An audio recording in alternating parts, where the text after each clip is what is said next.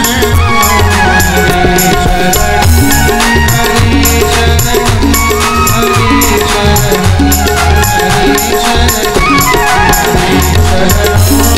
हरि हरि बोल हरि शरणं हरि शरणं हरि शरणं हरि शरणं हरि शरणं हरि शरणो हरि शरणो हरि शरणो हरि शरणं हरि शरणं हरि शरणं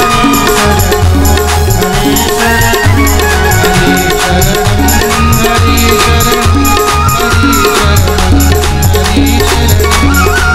शरणं शरणो हरि शरणो हरि शरणो हरि शरणो बोलिए भक्तवत्सल भगवान की जय हो जय जय श्री हरि शरणमेव नित्यं येषां मुखे এই সনকাদি মুনিদের মুখে সবসময় শুধু হরিনাম লেগে রয়েছে। সনকাদি মুনি প্রশ্ন করলেন,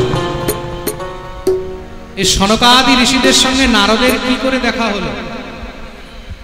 আর নারদ তো এক জায়গায় টিকে থাকে না, নারদকে তো অভিশাপ রয়েছে। লোক বিগ্রহ মুক্তস্য নারদস্যাস্থিরস্য চ বিধিশ্রবে কুতঃ প্রীতি সংযোগঃ তত্রতৈসি। নারদ তো সব জায়গায় ঘুরে ঘুরে বেড়ায়, এক জায়গায় টিকে থাকে না, তাই তো? তা সেই নারদ এক জায়গায় 7 দিন পর্যন্ত থেকে কি করে কথা শ্রবণ করল? এটা কি করে সম্ভব?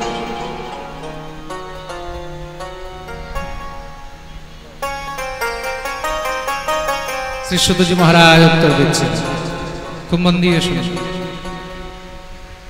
এক সময়ের কথা, একদা হি বিশালায়াম চত্বার ঋষयो মলাঃ সৎসঙ্গার্থম সমায়াতম দদৃশুস্তত্র নারদ। একদা হি বিশালায়াম চত্বার ঋষयो মলাঃ। এক সময়ের কথা, বদ্রিকাশ্রম মানে বদ্রীনাথ, এই 4 জন ঋষি সনকাদি মুনি আসছেন আর দেবর্ষি নারদ দিকে যাচ্ছে। দূর থেকে নারদকে দেখে সনকাদি মুনি ডাকলেন, দেবর্ষি কোথায় যাচ্ছ? নারদ সঙ্গে সঙ্গে দৌড়ে এসে চরণে প্রণাম করলেন। নারদকে দেখে খুব চিন্তিত মনে হচ্ছে। তারা জিজ্ঞাসা করলেন, কি ব্যাপার, তুমি এত চিন্তাগ্রস্ত হয়ে রয়েছো, চিন্তার কারণ কি? কথম ব্রহ্মণ দীন মুখ কুতশ্চিন্তাতুরো ভবা ত্বরিতং গম্যতে কুত্র কুতশ্চাগমনম। তোমার চিন্তার কারণ কি? দেবর্ষি নারদ বললেন, প্রভু কি বলবো, আমার চিন্তার কারণ আমার ব্যক্তিগত নয়, তাহলে এই সংসারের দুঃখ দেখে আমি চিন্তিত। এমন কি দেখলে? বলে, প্রভু ভগবান শ্রীহরি যখন এই পৃথিবী পরিত্যাগ করে গেছেন, তারপরে আমি পৃথিবী ভ্রমণে বেরিয়েছি। কোথায়? বলে, তীর্থে তীর্থে, সমস্ত তীর্থ ভ্রমণ করতে বেরিয়েছি। কেন? মনের শান্তির জন্য। মানুষ তীর্থে কেন যায়? মনের শান্তির জন্য। কোন কোন তীর্থে গেছে? পুষ্করম চ প্রয়াগম চ কাশীম গোদাবরীম হরিক্ষেত্রম কুরুক্ষেত্রম শ্রীরঙ্গম সেতুবন্ধন। পুষ্কর গেলাম, প্রয়াগ গেলাম, কাশী গেলাম, গোদাবরী গেলাম, হরিদ্বার গেলাম, কুরুক্ষেত্র গেলাম, শ্রীরঙ্গম গেলাম, সেতুবন্ধ রামেশ্বরম গেলাম, কিন্তু কোথাও মনে শান্তি পেলাম না। না পশ্যম কুত্রচিৎ সর্ব মনঃ সন্তোষকারকম। মনে কোথাও শান্তি, যেখানেই যায় সেখানেই শুধু মনে অশান্তি। এমন কি দেখলে? বলে, সত্যম নাস্তি তমঃ নাস্তি দয়া দানম ন বিদ্যতে उदरम हरिणो जीव बराकाकुटभाषि सत्यम नास्ति तपः नास्ति दया दानं न विद्यते মানুষের মধ্যে সততা নেই তপः নাস্তি মানুষের মধ্যে এখন সাধনা নেই কেউ আর ভজন সাধন করতে চায় না মানুষের মধ্যে দয়া নেই মানুষ হিংস্র হয়ে যাচ্ছে ঈর্ষা দেশ হিংসা বিদ্বেষ দানম না বিদ্যতে মানুষের মধ্যে দানের প্রবৃত্তি শেষ হয়ে যাচ্ছে আর মানব জীবনের জন্য এটা নিয়ম আপনি নিত্য যা উপার্জন করেন তার দশাংশ সবসময় ধর্মে দান করা উচিত ধর্মের কাজে লাগানো উচিত প্রেম সে বলো আপনি নিত্য যা উপার্জন করছেন তার দশাংশ আপনাকে ধর্মের জন্য সবসময় দান করা উচিত আমরা তো কিছুই দান করি না আপনারা যদি খ্রিস্টান ধর্মে গিয়ে দেখেন খ্রিস্টান ধর্মে যারা যারা খ্রিস্টান ধর্মের লোক প্রত্যেক খ্রিস্টান ধর্মের লোক নিত্য যা কামায় তার দশাংশ তারা নিজের যে চার্চ হয় সেগুলোর মধ্যে সবসময় দান করতে হয় আমরা কতজন আছি যারা নিজের দশাংশ মন্দিরে দান করি ধর্মে দান করি আছে কি উদারম হরিণো জীবা আমরা সব নিজের পেট ভরার মধ্যে ব্যস্ত হয়ে রয়েছে কি করে আমার পেট ভরবে বারাকাকুটভাষি এসব দেখে মন খুব দুঃখিত হয়ে গেল তখন আমি চলতে চলতে শ্রীধাম বৃন্দাবনে গিয়ে উপস্থিত হলাম কেন শুনেছি বৃন্দাবনে ভগবানের নিত্য লীলা হচ্ছে তা ভগবানের নিত্য লীলাভূমিতে গিয়ে যদি মনে শান্তি পাই তার জন্য আমি বৃন্দাবনে গিয়ে উপস্থিত হলাম एवं पश्यन् कलेर दोषान् पर्यटन् वनेमः यामुनं तटमापन्नो यत्र लीला हरेर আমি গিয়ে শ্রী হরির চরণের আশ্রয়ে বৃন্দাবনে উপস্থিত হলাম সেখানে গিয়ে একটি আশ্চর্য দেখেছি কি আশ্চর্য তত্রাশ্চর্যং ময়া দৃষ্টং শ্রূয়তাম তন্মুনীশ্বরাঃ एका तु तरुणी तत्र निषण्णा खिन्नमानसा সেখানে গিয়ে দেখছি একটি তরুণী যুবতী বসে বসে কাঁদছে তার কোলের মধ্যে দুইটি বৃদ্ধ শুয়ে রয়েছে মনের মধ্যে প্রশ্ন উঠল কি ব্যাপার এই যুবতী কাঁদছে দুই বৃদ্ধ কোলে পড়ে রয়েছে কিছু দাসীরা তার সেবা করছে একবার মনে ইচ্ছা হলো গিয়ে জিজ্ঞাসা করি কিন্তু ভাবলাম সময় তো খুব খারাপ আজকাল তুমি কার ভালোর জন্য কিছু করতে যাবে দেখা গেল উল্টো তোমার উপরে দোষারোপণ হয়ে গেল তোমার কি স্বার্থ তোমার কি লেনা প্রেম সে বলো বলো না আরো জোরে সবাই দুই হাত উপরে দেবর্ষি নারদ যখন ফিরে যাচ্ছেন পিছন থেকে ওই দেবী নারদকে ডাকছে হে দেবর্ষি দাঁড়াও দাঁড়াও